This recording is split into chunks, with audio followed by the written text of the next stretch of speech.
a small group visiting um, Dunad, visiting the Isle of Iona, visiting the Isle of Skye.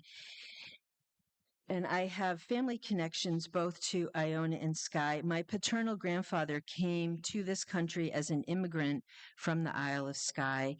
So my last name, MacKinnon, comes through him. I still have family on Skye, and I'm even connected back through my maternal lineage. So I have a really deep sense of ancestral connection to these places. And I also have fond memories of my Scottish aunts driving me around Skye and other parts of Scotland when I was a student in my early 20s and telling me all sorts of wonderful stories, both historical and mythical. So my sense of Indigenous roots is there. When we were on Skye, we traveled along the eastern edge of the island and through a town called Broadford, which is one of the ancestral areas of my family. And there was a mountain there as we were driving through. It's a mountainous area, but this one mountain that really just drew me in. And I began to remember stories from my Aunt Lexi, who lived on Skye and was the teacher in the one room schoolhouse there. And the mountains that drew me in were called the Red Coolins, and they're pictured here on the right. So on the right are the Red Coolins, and the left are called the Black Coolins. And there's wonderful stories about how those mountains came to be. But in this particular area of my ancestral family home in the Red Coolins, this particular mountain is called Bien na Kaliak, which is the mountain of the Kaliak. So we only know of the Kaliak through place names and folkloric traditions, and yet there are stories recorded even into the early 1900s. Almost every region through Ireland and Western Scotland have place names for the Kaliak, and in quite a few instances, old stories with many similarities. The Kaliak is an ancient sovereignty goddess. She is said to be the mother of all the goddesses and gods of the Celtic pantheon. She created the hills and mountains of Scotland. The Kaliak was said to be ancient even by the time the Celts arrived. Sometimes, and in Scotland, she was described as a one-eyed giant with white hair, blue skin, and rust-colored teeth. She was fierce. She carried a staff or a rod that is said to have frozen the land wherever she tapped, and a hammer that she used to create and shape the land of Scotland, raising mountains and crafting valleys and rivers. So she was associated with the land, with the winter weather, with the wells, the waters, and horned animals. In many places in Scotland, she was called Kaliak Bear, or the Queen of Winter. It was said she could be seen riding through the sky on the back of a great wolf in the winter. It was she who froze the ground and brought the snow. Her reign as the Queen of Winter ended in June when, on the summer solstice, she would drink from the well of youth and become younger and renewed in strength during the summer and autumn months in order to reign over winter again, which would begin right around the holiday we celebrate as Samhain, around the 1st of November.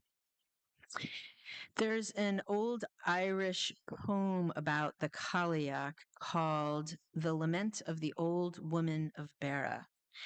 And the translation of it goes that she had 50 foster children in Beara. She had 7 periods of youth, one after another, so that every man who had lived with her came to die of old age. And her grandsons and great grandsons were tribes and races.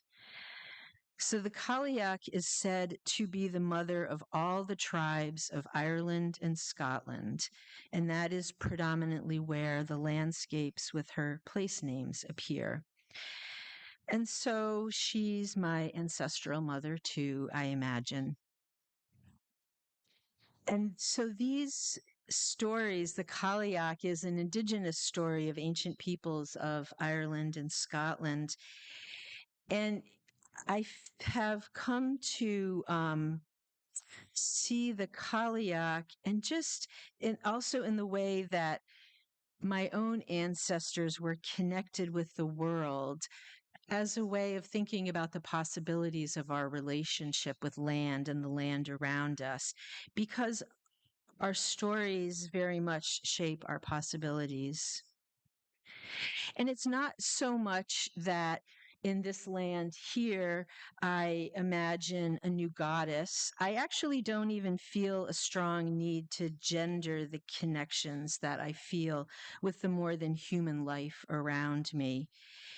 There are seasons here where I live, and seasonal shifts to honor and be held by. And there are many cycles to attune to: the moon cycle, the cycle of the trees that grow here, and the path of the river, the Mohawk River, that travels right along nearby, a beautiful 149-mile river that's the major tributary to the Hudson River. All of these landscapes that are here now. And we can, as the poet Mary Oliver and many others encourage, stop, rest, and listen for a while. And then what stories might we hear then? These stories also inspired me to spend the last year using the word sovereign instead of the word individual. And it actually kind of shifted my lens a little bit in doing this. In modern democracies, and this is sort of political definition, it is said that sovereign power rests with the people. So we go from the sovereignty goddess to the sovereignty of people. And so what does it mean to be a sovereign people? What might it mean to marry the land? When I would use the word sovereign myself, it would also make me think about all the interrelationships, any actions that are involved. Because to be sovereign, you're free from external control, but you're not free of relationships or the effect that your actions have. And for me, sovereign as well, it brings to mind the sovereignty goddess as each and every human's ability then to become free to express themselves within the web of relationships, to be all of the beautiful humans that we all are and can be. Sovereign gives you power over your own beingness, but it is always in relationship to everything else, and especially perhaps the land. And as Native American botanist Robin Wall Kimmerer says, all thriving is mutual. So it's not that I have final opinions about the language we use. And I had been thinking about, as Unitarian Universalists, we talk about our principles. Our first principle, we always start with the inherent worth and dignity of every person. Our seventh principle is respect for the interdependent web of existence. And actually, my husband said this to me a long time ago, and I think this is true. I think they should be flipped, because I think the possibility to be an individual without a healthy collective is dim. Without healthy food, without water, without healthy air, we cannot function. And so, like our ancestors of long ago, I think we can all find our own ways to be in relationship with the land, and from there to be in healthy relationship with people. Thank you.